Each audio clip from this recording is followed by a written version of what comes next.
In this daily drop, I'm going to talk about a few things I think most producers should be thinking about when they are planning for and are in production. So let's go. Okay, it's episode 2 for the week, and I want to talk a little bit about producing. And this is a big subject that we can talk about for a very long time. But I want to talk about 3 things that I think are very important to you if you're in a producer role. Now, this is not applicable to everybody who's a producer, but I think for the vast majority of people who are in a producing role, they are very important, and they are sort of life lessons that over more than 2 decades for me have been things that I hold on to. Now, we're not going to talk about red flags and how to decide whether or not you take a job or things that, might show up in terms of that relationship with a prospective client that make you run for the hills. That's for another day. We're talking about 3 other things. And the first one for me is your proposal and your budget. So for me personally, a proposal well written, a budget well thought out becomes the blueprint for an entire project. What I'm always trying to accomplish as a producer is doing everything I can before production occurs to solve or get all of the problems out of the way that could be solved or out of the way before production. Because inevitably, we know that this industry is not paint by numbers. It's never going to be the same 2 days in a row. So, what we can do as producers is do what we can to make sure that we're thinking about all of the things that could come up and dealing with those as much as possible ahead of time. So, for me, the proposal and the budget becomes a huge component in that process because it is the blueprint for the project that you are going to ultimately produce. So, the time you spend doing that, non-billable time in terms of thinking about what the project is, going back to the existing or prospective client, asking questions. It's a collaboration, and what you should be doing is figuring out how you can help them support their branding or their marketing strategy. You don't have to be the solution, nor should you be the solution for doing that in the broader sense. But your production, what you're doing for them, is supposed to support whatever that strategy is in terms of branding and marketing, so on and so forth. So, for me personally, what I do is I use that proposal phase as the phase to really sort things out. It also allows me to break down an entire project. And maybe in a future episode, I'll talk more about that and bring up some proposals that I have that I use in workshops. But it allows me to break it down and make sure that I'm understanding what the client's trying to accomplish.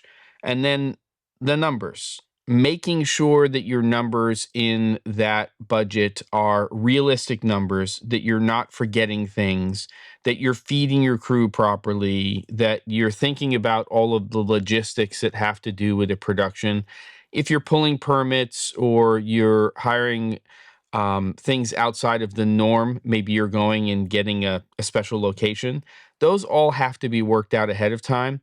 And for me personally, I even figure out if I have a sense of when the production is going to happen, what the costs are going to be associated with travel, if any, for myself and crew. So use that proposal and that budget as your blueprint for a production. And if you do it well, and you also make sure that your production money comes in before you start production, which is a big one, but not number 2 on this list, then you'll be much better set up for what you're doing. Okay, number 2 on the list, and this is a big one. It took me a long time to figure out how important this was as a producer, which is learn about the tech and the craft of production. Now, I don't expect everybody who's in a producer role to become a DP or to learn all of the ins and outs of every aspect of what's happening from a production standpoint. But I would say that prior to learning about the doingness of production and actually understanding how it worked, I was a much less effective producer than I am now. And I realized that it prevented me from number three, which was hiring great crews. I got lucky sometimes, I got really unlucky other times. So, understanding how the tech and craft of things work is going to help you tremendously, tremendously as a producer. And again, it doesn't mean that you have to become an expert in all of the aspects of production, but very oftentimes when it comes to corporate work and a lot of the work that falls outside of, big production narrative, when we're talking about feature films and episodic television, you're not only in that producer role, you wind up by default becoming a director. And so you're ultimately responsible for not only the logistics of and the planning for and the execution of a production from a producer's role. There's a creative component, and you have to have a team of people that you're bringing together that can do that effectively. Already mentioned number three, which is hire great crews, crews that you can rely upon, but also in the long term that they can rely upon you. My relationships now with a lot of the people I work with are a decade plus in terms of what those relationships are. I have this commercial shoot coming up this week, and I have somebody coming in as a DP for that, somebody else coming in for another role on that production.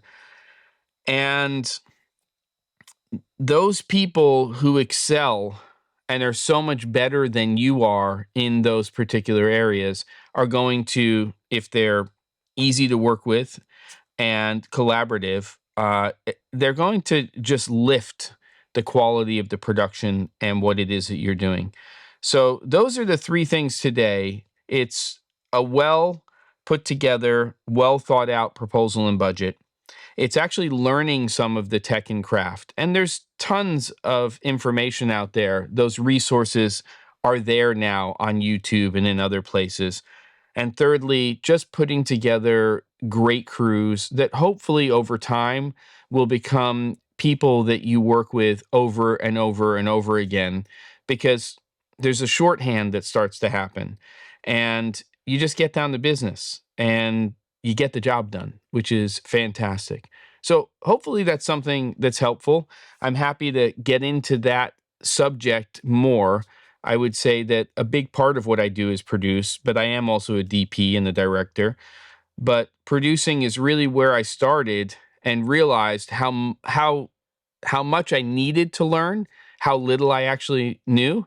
And 2+ decades later, I kind of still feel the same way. So there you go. That's the episode. Don't forget to, and I'll see you on the next episode of The Daily Drop.